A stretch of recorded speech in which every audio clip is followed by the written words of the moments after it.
Although the warm, bright sun was shining through my hospital window, it was the coldest and darkest day of my life. My dad, he killed himself. He shot himself in his head while I was in the hospital waiting the birth of not one baby, not two babies, but three babies. I was about to give birth to triplets. I searched for meaning in my dad's loss, in his suicide, and in my own life. And I questioned why. In 3 weeks, why would dad kill himself right before becoming a grandfather to triplets? I really tried to find meaning in his loss, and I attempted to build my resilience. Sometimes loss is our greatest teacher. And the loss of my dad made me realize that I needed to change the trajectory of my career. And I realized in doing that, that career women like myself grieve not only death related losses, but non death related losses every single day. It's often getting fired, going through a breakup, a divorce, a move that propels women to become innovative trailblazers and mentors and leaders. We are all leaders. Even if we're not supervisors or employers, we are leaders in our own life, personally and professionally. If women are able to find solutions to deal with burnout, the type of loss, then they can problem solve anything. The first part of my career focused on helping bereaved individuals cope. I facilitated several different types of support groups, from suicide and Alzheimer's to anticipatory loss. I was also a hospice bereavement coordinator working with those who were terminally ill. I taught community health courses at Brooklyn College at the City University of New York, graduate courses, children in death, health crisis intervention, health counseling, undergraduate courses like death, life, and health. But the second part of my career focused on women, on professionals like yourself. As a keynote speaker and trainer, I help professionals like you manage your stressful career. This program today for the next hour is for you if you're a career woman who thinks that she may be burning out, or if you're a woman who's burned out and wants to just retire, but you're 25 years old. Or perhaps you're a coach helping a woman who's going through burnout. Maybe you're a supervisor who wants to learn more about burnout to prevent it in your staff, or you feel that you always have something to learn. If you answered yes to any of these statements, this program is for you. So, what can you look forward to today? Well, we have several objectives. We're going to compare stress and burnout.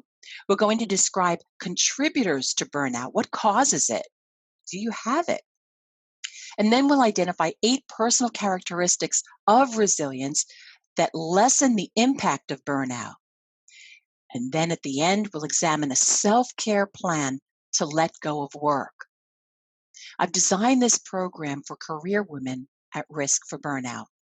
So, what you will get out of this experience is an understanding of character strengths, your character trait that enhances your personal resilience.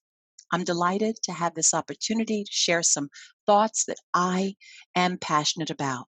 So, let's get started. We begin by first looking at stress. Everyone defines it in their own way. How do you define stress? How do you know that you're experiencing burnout and not stress? Well, job stress is the distress you feel because you are doing too much. When you perceive that the strain or the pressure that you're going through exceeds your resources, that's stress. So, what are the symptoms? It's absolutely different for every single woman.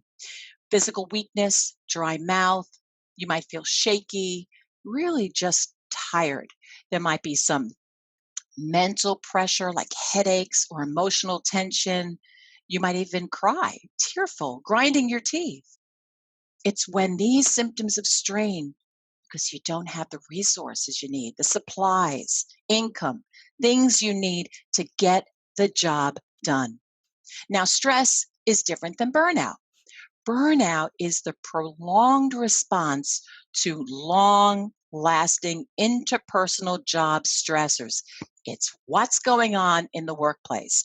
It's a gradual physical and mental reaction to that stress you're experiencing at work. Yes, you may be burning out because you're also dealing with some personal issues that you're bringing to the workplace. But for now, let's just focus on what's going on at work. It's when you feel empty and mentally exhausted and you're no longer motivated to do the job. It's when you stop caring. You used to love your job and now it's hard to get up in the morning. When you're stressed, you're over engaged. You might even be hyperactive or you might have lost energy. When you're stressed, the primary damage to you as a career woman is physical. When you're burned out, you're disengaged, you're blunted with lost hope. Hopelessness can lead to suicide ideation. No one should have lost hope. When you are burned out, the primary damage is emotional. And according to the research, you're burned out if you feel disconnected, even from the person that you want to be. If you lack sustaining beliefs, if you're distressed or angry, if you feel overwhelmed or bogged down, or that your hard work never makes a difference. You are overwhelmed in that exhausted place. It's depletion. You might even become cynical and detached from your job, or you have no sense of accomplishments. So let's focus on what contributes to burnout. There are 4 things. 1, your coworkers. 2nd, your supervisor. 3rd, the workplace itself. And 4th, traits. Let's look at your coworkers. Are you experiencing more staff conflicts lately? Do you share workplace values with your coworkers? If you don't share those workplace values, there's a higher incident rate of burnout. Maybe they're not culturally respectful of you, or you work with people who are burned out. That's very stressful. Now let's look at how your supervisor can cause burnout. Is your supervisor accessible or transparent? Are they being absolutely unreasonable in their expectations? Do they recognize your strengths? Do they allow input in your decision making? Do they create a sense of teamwork, recognition for a job that you did, like, well done? Do you get attaboys or attagirls? Or does the supervisor take the credit for your idea? These are the things that cause burnout. Also, the workplace. Are you satisfied with your company's goals? If not, you're going to become non-engaged. And there's a correlation between being non-engaged and burnout. Not being a good fit. No fit between your job description and your needs and your goals, because it has to be about you.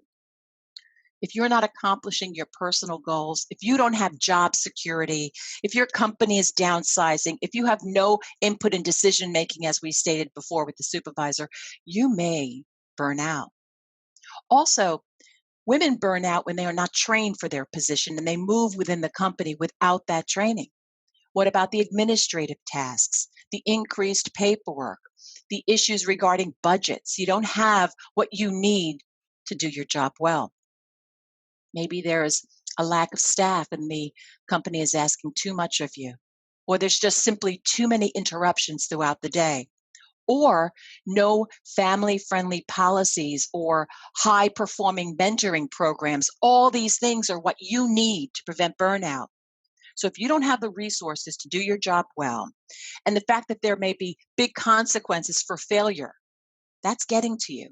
Maybe your work isn't meaningful or you have little or no control over what you do. Are you paid enough? Are you prepared for all those rapid changes?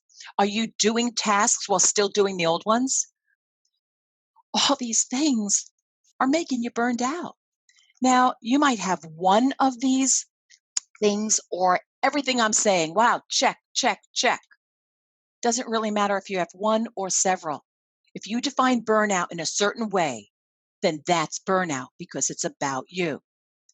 If you take infrequent breaks while working long hours, if you work beyond the normal business hours and your boss says, can you come in this weekend? Can you work this holiday? Sure. And you don't say no, and there's no flex schedule where you can work from home, there's going to be a higher incident rate of burnout. So we looked at your coworkers and your supervisor and your workplace. But like I keep saying, it's also about you.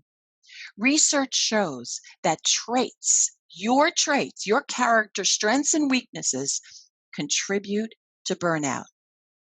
How can that be? Well, let's say you're a high achiever or perfectionist and you're not succeeding at what you need to do because of all these interruptions and other things that we mentioned. And you're a perfectionist, but you don't have the time to do it the way you want to do it, the way you feel it needs to be done. The traits such as pessimism or needing to be in control or unwilling to delegate, all these things bring about burnout. So think for a moment, what is your main reason for taking this program today, for listening for an hour about burnout? What is causing your burnout? Sometimes when we're burning out, we can't really define it. We don't know the words to use. And so metaphors are a good way to explain what we're feeling. For example, a matchstick. A little matchstick is a short piece of wood. It's a tool to start a fire. It ignites with friction. It has a role, like lighting birthday candles, for instance. When a matchstick burns, there's nothing left but ash. There is no matchstick to remind you of its purpose. And when you are burned out, you're like that ash left behind. So take a moment and write down a personal metaphor for burnout. I'll give you some while you're doing that. I'm just plain worn out. I have an unbearable weight on my shoulders. I spin so many plates every single day. I feel like a storm-tossed ship. You get the picture. Metaphors describe how we feel. I know personally that I was burned out the week of September 11th, 2001. I was a hospice bereavement coordinator working with those who were terminally ill. I facilitated several different bereavement support groups: suicide, homicide, Alzheimer's, anticipatory loss. I taught crisis intervention at Brooklyn College. I was teaching a master's level course, crisis intervention, during the week of September 11th.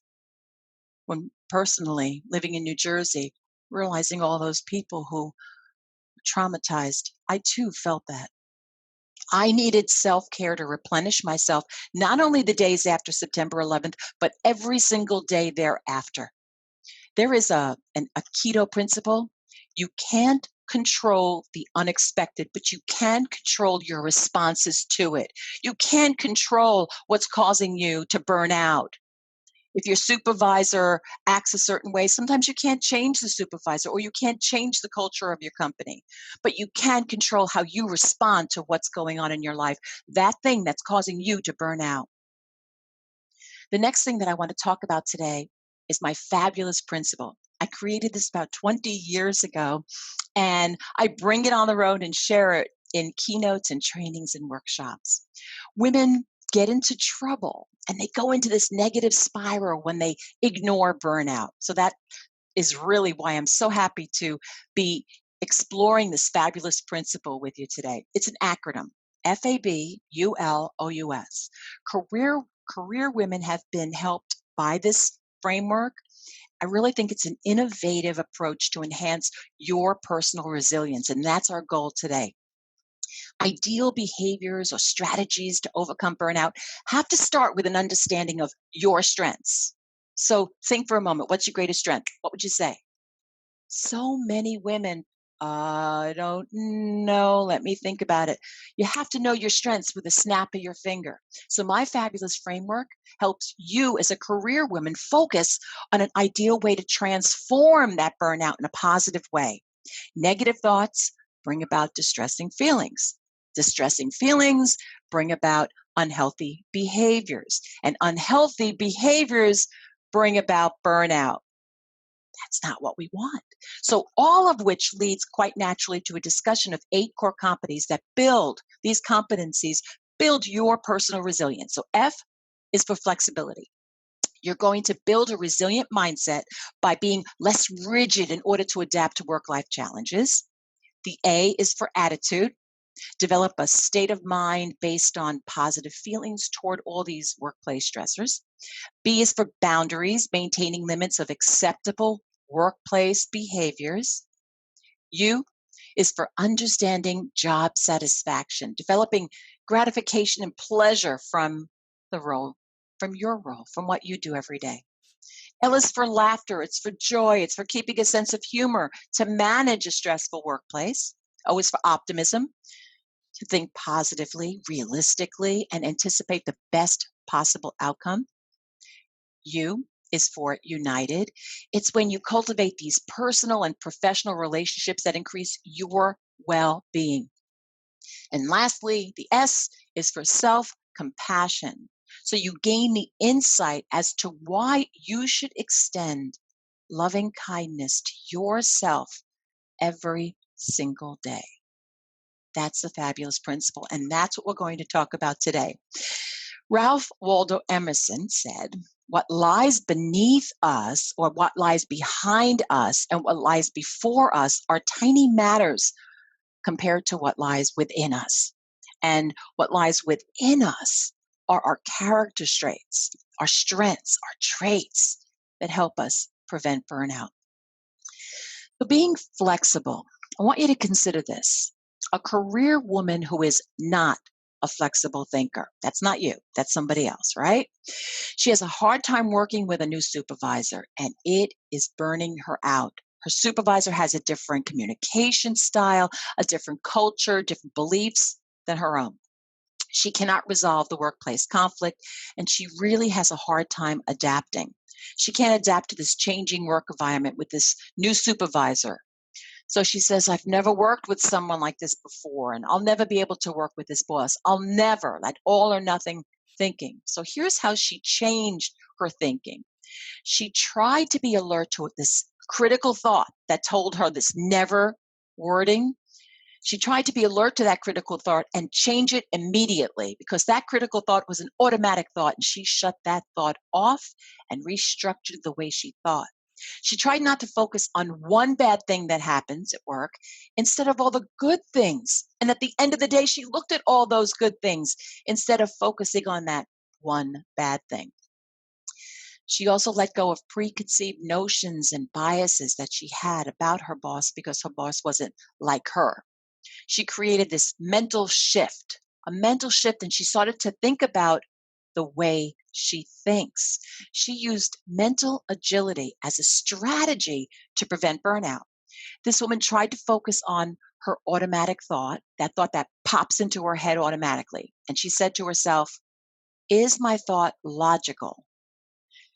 Is my thought exaggerated? Am I exaggerating what's going on here? Does my thought increase the negative feelings that's happening in me? Because it goes, you think, you feel, you act. So she worked on changing her thinking to become a flexible thinker to deal with her feelings about burnout.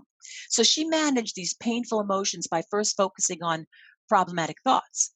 She brainstormed positive behaviors to deal with each problem individually, and she reframed these negative thoughts to positive ones. She adjusted her thinking to accept new knowledge. Rather than this limiting thought pattern, she became open-minded. If being flexible can lessen the impact of burnout, let's look at the way you think. Are your thoughts about the cause of burnout distorted? Are those thoughts inaccurate? Do your thoughts reinforce the negative thought patterns that you have? Do your thoughts cause the negative emotions? Do these inaccurate thoughts make you behave in ways that you shouldn't at work and then when you get home? You can transform these cognitive distortions to adapt to the burnout that you're feeling. So don't ignore the positive or minimize a positive thing that happened at work. You need to be self-aware or mindful. Think about what is being said. Label the thought in that moment. Adjust your thinking. Then label the feeling. Have control over your feelings while you're listening. Try to behave in a positive way. It's all about taking the negative that leads to burnout and making it into a positive. What about your blind spot? Is it possible that you personally have a blind spot? Are you self-aware of your traits that affect the way you think? Blind spots are unrecognized weaknesses. So, what's your spin on things? Your spin on things may be different from those you work with. Blind spots can also be the strengths that you fail to see. Maybe you fail to see yourself as others see you.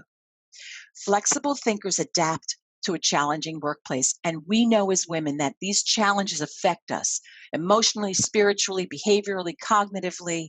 We are challenged every single day, but we need to move away from these limiting thought patterns and open up new ways of learning, as we're doing today with this webinar. Understand that past loss or life transitions, they challenge your brain to think creatively and problem solve. So, with mental agility, adaptability, and resilience, stretching to your limit, knowing your limits, and bouncing back, women don't have to allow these self limiting tendencies to get in their way. So, don't believe the fallacy of fairness. Life is not always fair. We learn that through our death related losses and our non death related losses. So don't blame coworkers and boss and clients for making you feel a certain way. Only you are responsible for the way you think, the way you feel, and the way you act. But please don't be hard on yourself when you are wrong, when things don't go right. We can't always be right. And don't wait for karma, because sometimes there's no reward for a good deed. Try not to jump to conclusions. And here's something to think about. Mark Twain said, "The two most important days in your life are the day you're born and the day you find out why." And my hope today, as we look at your greatest strengths to build your resilience, to mitigate the impact of burnout, that you know why you are here. You were given a worksheet on fabulous strengths. There are many strengths on there. I think I have over 50 strengths to choose from. So go to that worksheet now, and then from all those strengths, choose one strength that helps you to be flexible, and write that down on your form. And then think about, how do I express this strength? How do I put this strength into practice? And write that down. So let's say you took the word open-minded, and that helps you be flexible. You might write, "I notice a negative thought and try to reframe it into a positive one." If you chose judgment or critical thinker as your greatest strength to help you deal with being flexible, you might write, "I adjust my thinking while solving issues in the workplace." If you're creative, you might write, "I look at problems in clever ways." You choose a strength and describe how you put it into practice to be a flexible thinker. This activity will help you identify those great strengths that you have to lessen the impact of burnout. So now that we looked at flexibility, let's look at the second part of the fabulous principle, attitude. We all have attitude. So a positive attitude is an ideal behavior when you're starting to feel burnout. What is attitude? Attitude is a set of beliefs about something, anything. It's your set of beliefs in a negative way. An attitude could be looked at in a positive way, a neutral way where you really don't care, or in a mixed way. It's your perception, and that perception influences the way you feel, think, and behave. So think about your behavior at work. Your attitude is reflected in that behavior. But your attitude, it guides your state of mind about the other people in the workplace, your boss, clients, and about why you're burned out. It's also your attitude about why you do what you do. So, what's your outlook about those who are burned out? You might be working with other women who are burned out. You can choose how you think and behave, and you can choose to have a positive attitude. You can wake up in the morning and say, today I'm going to choose to be positive. So do you work with someone who has a bad attitude, who's always sick? Maybe never takes a sick day. She complains non-ending about the changes she's going through at work. Are you tired of listening to her? She drains you, but you can't change her. So you can change your attitude about her. Take a position that you won't allow her to burn you out or allow her to get under your skin. Thoughts, feelings, actions, they're all based on your attitude. So focus on something other than her bad attitude. Anais Nin said, we don't see things as they are, we see them as we are. Our outlook is based on our life circumstances and our learned behaviors. So, where does your attitude about burnout come from? And what's your perception about being burned out? Is it okay to be burned out? Dennis S. Brown said the only difference between a good day and a bad day is your attitude. A positive attitude helps you adapt to fit into these changing circumstances that happen every single day in the workplace and that you have to adjust to the situation positively. So at this point, I'd like you to go back to that worksheet, the fabulous strengths, and choose a strength that helps you have a positive attitude. Then explore how you express this strength. So if you chose the word careful to help you have a positive attitude, you might say, I recognize any bias that I'm feeling that creates a negative attitude. Let's say you chose the word brave. Even when others feel differently, I speak up for what's right. Or fairness. I deal with all clients the same. This helps you maintain a positive attitude in the workplace. It's important for you to focus on character traits that help you to maintain a positive attitude in the workplace. When you put that strength into practice, you will alleviate some of the burnout that you feel. So let's spend a few minutes now focusing on the third characteristic of the fabulous principle, setting boundaries. Setting boundaries is an ideal behavior when a career woman is starting to burn out. Professional boundaries focus on your duties at work, your responsibilities, and the space around you. I know a woman who was having a romantic relationship with a coworker, and she was helping him with his work while she was doing her own. She was overextending herself. And this boundary violation definitely has a long term negative effect. I helped her to focus on her organizational policy. She got ethics training to not go over that established workplace limit or compromise any workplace relationship. She stopped giving her power away. Tony Gaskin says, you teach people how to treat you by what you allow, what you stop, and what you reinforce. Must you continue overextending yourself? Can you find any time in your day to take a break, 5 minutes, whether from technology, get off your phone, from people, from coworkers, just to relax, take 5 minutes here and there throughout the day. I recognize working that you might have an ill parent at home or a spouse who's struggling with personal issues or children who need your love and support. I have 4 kids, I know. Maybe you're dealing with a boss who has certain expectations of you to get the job done. So you have to reevaluate your priorities.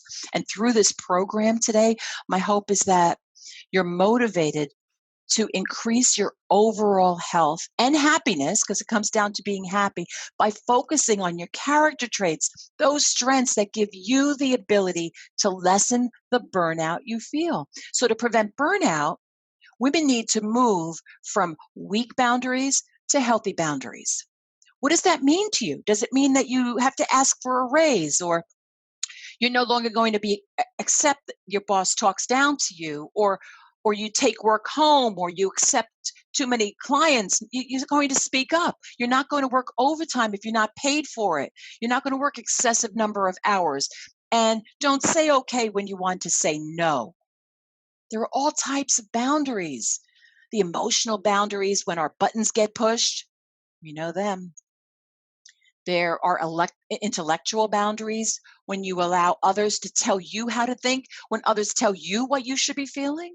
There are also physical boundaries, such as touching in the workplace, time boundaries, legal boundaries. We don't want to get sued. There are material boundaries where you accept money, possessions, gifts from people that you shouldn't be accepting from. And there's also information overload. Your phone, your computer, Twitter, TV, where we have so much information coming at us. We need to set our boundaries because boundary issues cause burnout. Jesse Norman said problems arise in that one has to find balance between what people need from you and what you need for yourself. So I ask you, what do you need? At this point, let's look at your strength that's going to help you deal with what you need so you can keep those boundaries in place. So strengths are related to resilience. So you choose a strength now by going to the worksheet that helps you keep your boundaries. How do you express that strength? So as you're writing that in, you might choose, let's say, determined. I know how to say no when I have to. It helps you keep a boundary. Or self-control. I stay away from certain people. Or prudence.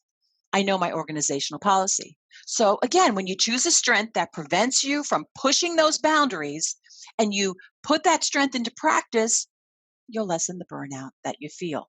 So we're not here looking outside of ourselves. We are looking at our inner strength because only you can make it better. So next in the fabulous principle at this point, I'd like to focus on that fourth characteristic, understanding job satisfaction. Let's look at how understanding job satisfaction becomes an ideal behavior or strategy for you to manage the burnout that you're feeling. There needs to be a fit between certain things to understand why you are satisfied with your job. Understanding job satisfaction. Those who have job satisfaction usually have a trusted leader. Do you trust your leader? Are you in the appropriate workplace, the right industry? Are you paid as much as your peers? Do you use your strength to accomplish your goals? Do you believe that what you do makes a difference in the world or in your community or in your life? Do you find meaning in your role? If all those things, yes, yes, yes, yes, in that checklist, then you're satisfied with your job. Also, are you engaged in the workplace? Are you a good fit for the job? Are you satisfied with your sense of teamwork with the others that you work with? Are you emotionally connected to your career? Is it the right career for you? Are you authentic to every person you work with? Do you remain confident even when you're unsure and you stay passionate about what you do? You need to acquire these internal resources. They're needed. They are absolutely needed to understand your job satisfaction. The culture of your company, though, may cause burnout. Is your company's mission statement something you care about? The mission statement could be about cancer, animals, human rights. Is there a disconnect between your values and your company's values? Does your leader have the mindset, just do your job? That may not work for you. Is your leader transparent and a good communicator who keeps you in the loop? A non-supportive leader with little communication, has no reflective processes, can definitely cause your burnout. So is the culture of your company informal or formal? And does that work for you? What procedures and routines are causing your burnout? Is there a company-friendly atmosphere, or is it like an extended family, or is it just the opposite? What do you need? That makes it a good fit. And what aspects of your job balance the frustrating part of your job? So at this point, like we did with the other, go to your worksheet for strengths, choose a strength, and focus on how you express it that helps you be satisfied with your job. And while you're writing the words in, I'll give you a couple. Maybe you chose love of learning and you wrote, I understand what I can change in the workplace, what I can't change, and learn ways to make the best of it. You might choose the word skillful. I know how to communicate with my clients. When you choose a strength that helps you understand why you're satisfied with your job and carry out that strength every day at work, you will lessen the burnout that you feel. So, I talked about flexibility, attitude, boundaries, understanding job satisfaction. All these things build your resilience. And as we build our resilience, it lessens the impact of burnout. So, now let me acquaint you with the fifth characteristic of the fabulous principle: laughter. A sense of humor can become an ideal behavior when a career woman is starting to feel burnout. So, what do you find humorous? Is it stand up, like comics, jokes, stories? Is it slapstick, physical comedy, like the Three Stooges? Is it sarcastic, it's like dark comedy? Is it gallows humor, where it's grim, misfortune, or observational humor? It's not planned, it just happens and you laugh, or self deprecating humor, where you just poke fun at yourself. Find humor in your day, make it happen. Or, I hate to ask this question, but I have to. Are you a woman who has lost her sense of humor? Are your coworkers burned out just like you? Do they ever laugh during breaks, during lunchtime, walking to your cars? Do you chat and laugh together? How can you bring joy into your workplace? Can you work with a supervisor to improve employee morale? Maybe your supervisor could bring in bagels or donuts or candy for the office, or maybe you can.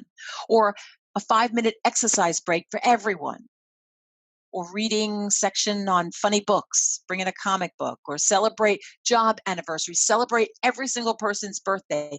Cake is a good thing to alleviate the stressors in the workplace. But many people are telling me now they're even bringing in a therapy dog for about a half hour or so to just pet a dog. It's great. A sense of humor enhances conversations. It helps group cohesion. It decreases stress. It boosts problem solving skills. It increases the workplace cohesion, improves your well being. It's healing. So, with that in mind, let's go back to the worksheet. Choose a strength that helps you to laugh, to keep joyful, to have a sense of humor, and then write in how you express that strength. While you're doing that, I'll give you a couple. Here's one: playful. I love that one, where you may say, I use gallows humor with coworkers. Zest. Research shows that zest really helps you maintain a healthy worldview. I start each day with a sense of excitement. Or kindness. You help others make Helping others makes me feel good. That's something that personally, that's how I feel. So you choose a strength that helps you to keep your sense of humor, and then when you implement that strength at work, you lessen burnout. So the fifth characteristic of my fabulous framework is optimism. Being optimistic is an ideal behavior when a career woman is starting to feel burnout. A woman I met was so burned out that she felt hopeless. Burnout made her feel pessimistic, and she was always optimistic. It didn't feel right. It wasn't her, she told me. She wasn't confident in her abilities to manage the losses she was feeling, the transitions in her life, the changes in the workplace. And to manage burnout, she learned about optimism. She read whatever she could about this really important term, because an optimistic state of mind got her through all those workplace stressors and helped her to get her passion back. She remained realistic about her job, but she had sensible expectations. She focused on becoming confident or more confident in what she could change and what she could not change. And she realized that sometimes you fail, but there is always a lesson in failing. When something good happens, she thinks about how it could happen again and how she can make it happen. She moved to a place of being hopeful. Optimists are hopeful.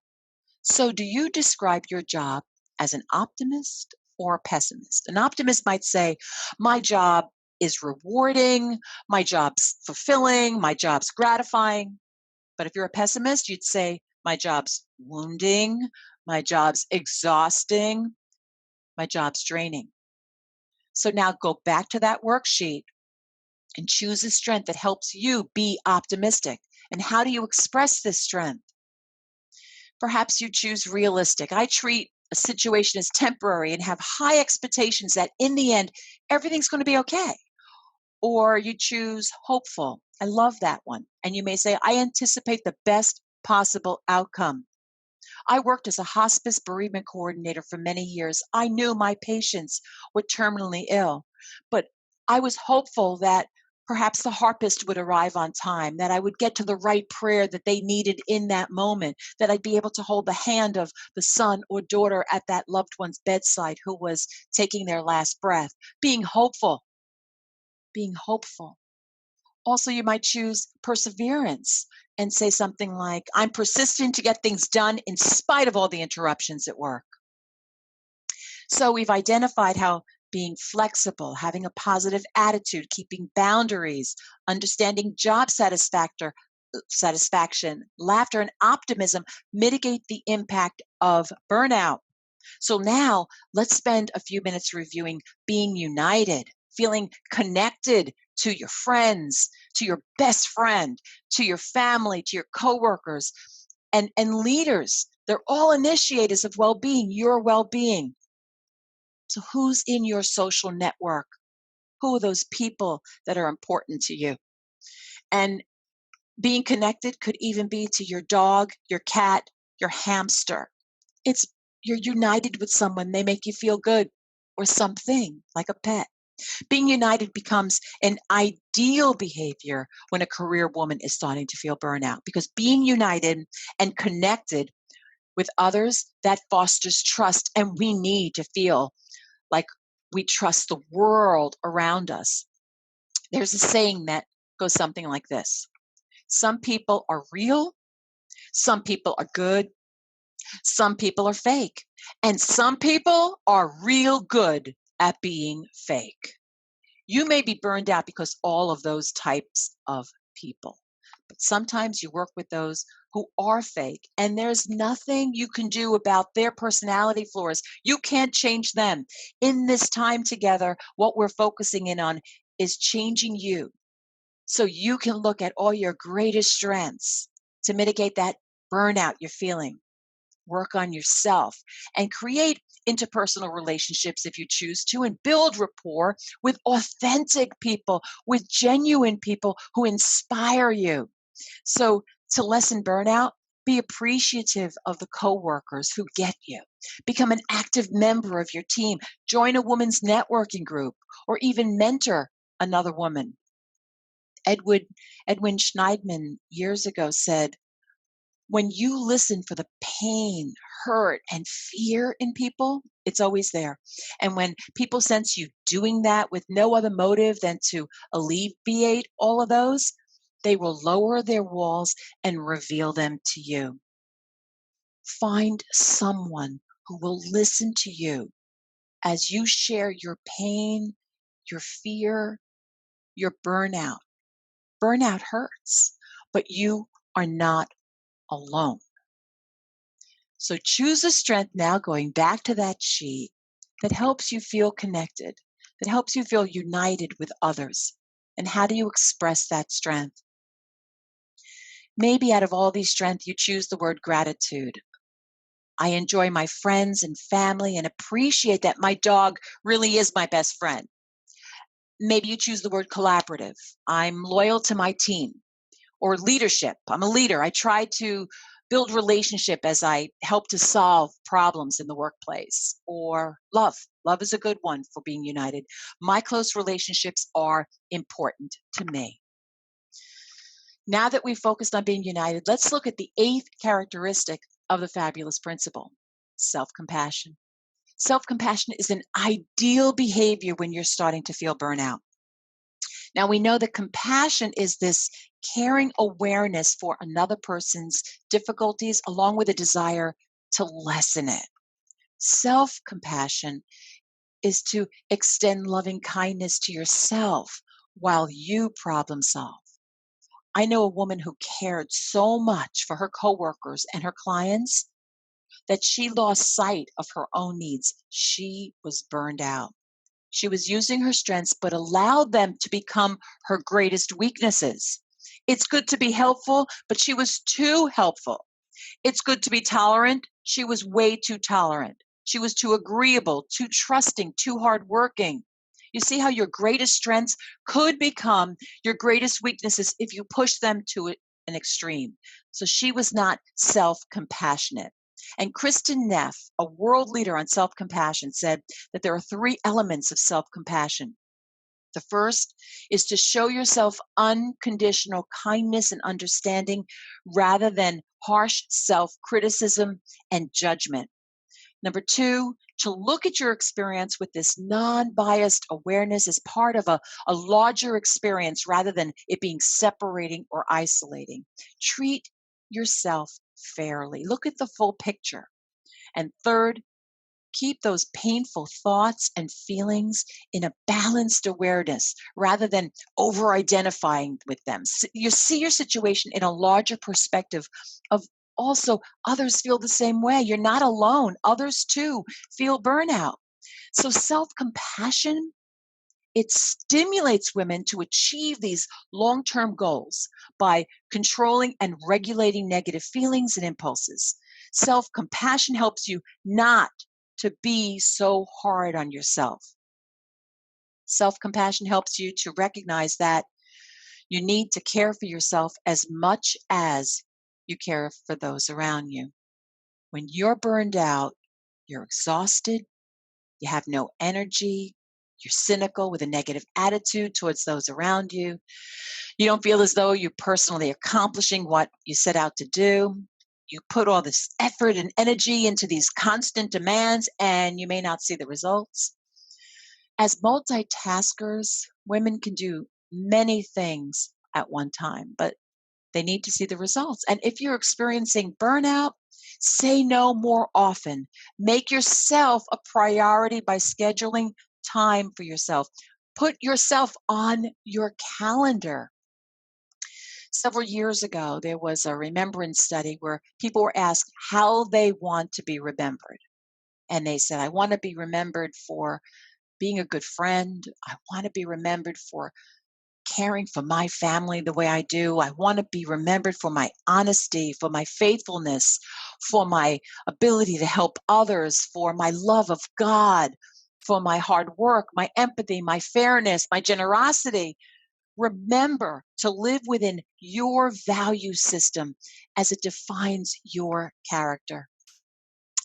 Last but not least, go back to the worksheet on strengths. Choose a strength that helps you to be self compassionate. And how do you express this strength? You might choose the word gentle. I treat myself with love and kindness when things go horribly wrong at work. Maybe you choose the word spiritual. I try to make meaning out of things, or humility. If I lack a skill, I'm willing to be taught by someone who knows more than I do. You choose a character trait, and this strength helps you in being kind to yourself. Whether you're gentle, spiritual, or whatever you choose, that character trait, when put into action, will lessen burnout. Lewis Carroll wrote, "Who are you?" said the caterpillar. I hardly know, sir, just at present," Alice replied rather shyly. "At least I know who I was when I got up this morning, but I think I must have been changed several times since then." And while you're changing, what are your self-destructing soothing behaviors? These soothing behaviors are where you comfort yourself when you experience burnout. However, there are self-destructive soothing behaviors. You may say, I'm doing drugs, I bite my nails, I eat way too much of the wrong things, I drink too much, I spend money on things I can't afford. So focus on your own personal soothing behaviors. Maybe you want to say, I need to use my sick days, I need to join a social group, I need to follow a fitness plan, I need to think and talk positively, I want to listen to music more often, or write a note to a friend I haven't spoken to in a long time, or schedule more time with my best friend, read a book that takes you away from all your stressors, or maybe take a warm, long bath, or make more time just for your favorite hobby. Whatever it is, do it. Make it about you.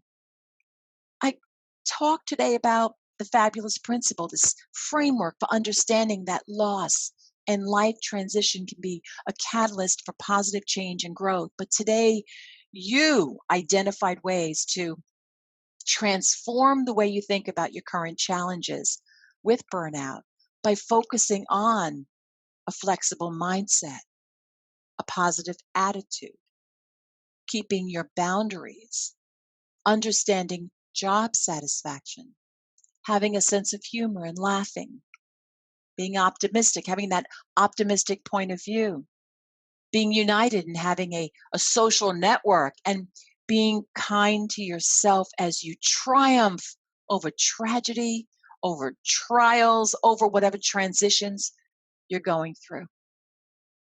The last thing that I want to talk to you about today is a self-care plan to let go of work. So, what are your goals? In your off hours, what do you want to accomplish? What problems need solving? So, think about a small, realistic goal. You have a handout that's going to help you do just that. So, take out that form now, the worksheet that says goals, self-care plan, and write down a goal, a small realistic goal that you have for yourself based on the time that we spend together.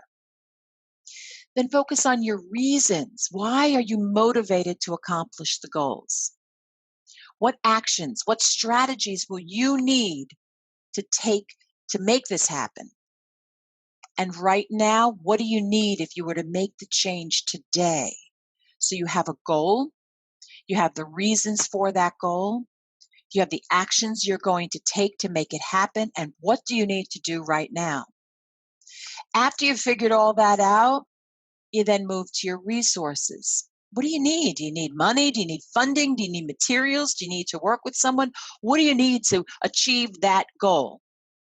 And what's very important when creating a goal is to look at the timeline. What times will you take action? How long is it going to take for this goal to be formed and formulated and acted upon? So you have the resources, the timeline, but then the obstacles. What might stop you from taking action? What's going to get in your way? And then revising those tactics. What are your tactics for overcoming all those obstacles that definitely will get in your way? And then the evaluation. How will you know you're making progress? So you're going to write that. And the value of doing this. Why is it of value to have a self-care plan, to be goal-driven? What's the benefit of you doing this? So let's say your small realistic goal today is to lessen the impact of the burnout you're feeling. What is the reason why you're motivated to stop this burnout? What are you going to take? What actions? What are your strategies? And what are you going to do right now when this webinar is over? What are your resources? Who are you going to talk to? What are you going to read? What are you going to do? How long is this going to take? What's your timeline? What are your obstacles? How are you going to revise those tactics, evaluate, and find the value in it? So we're nearing the end of the program. So did we meet our objectives today? Well, we compared stress and burnout. We described what contributes to burnout. We then identified 8 personal characteristics of resilience that lessen the impact of burnout by focusing on that fabulous principle. And we examined a self-care plan to let go of work. How do you make meaning out of burnout? How do your beliefs about the world help you make sense and out of the challenges you're facing? We all have this assumptive world. We believe our shoes are going to be where we left them in the morning, that our alarm clock is going to go off on time, that our car is actually going to start when we put the keys in the ignition. We don't believe that our world is going to be shattered because we are experiencing this thing called burnout. How easy is it for you to ask for help? I hope that today that doing so is a little easier because, again, you are not alone. When you're burned out, your assumptions about your world are shattered. burnout is a loss experience. It threatens your identity, who you are in your world, in your assumptive world. And you try to make meaning out of it. Meaning making is this normal process of coping with burnout, of adapting every single day. So what does it mean to you personally to be experiencing burnout? What does it mean to use your strengths to cope with it? Prior to this program, if I asked you right then and there, what are 8 strengths? How hard would it have been for you to come up with those 8 words? Now you have a sheet of paper with 8 words on them, 8 strengths. How are you going to use those strengths today to lessen the burnout that you're feeling? This program focused on your personal resilience in the workplace to manage burnout. I introduced you to the concept of strengths and building resilience to lessen the impact. I urge you to make the most of this program and to leave here with new ideas about burnout and a heart full of enthusiasm to build your personal resilience. Take your time after the program to explore your strengths, to look deep within. You focused on 8 of them, and now it's time to put those strengths into practice. Thank you.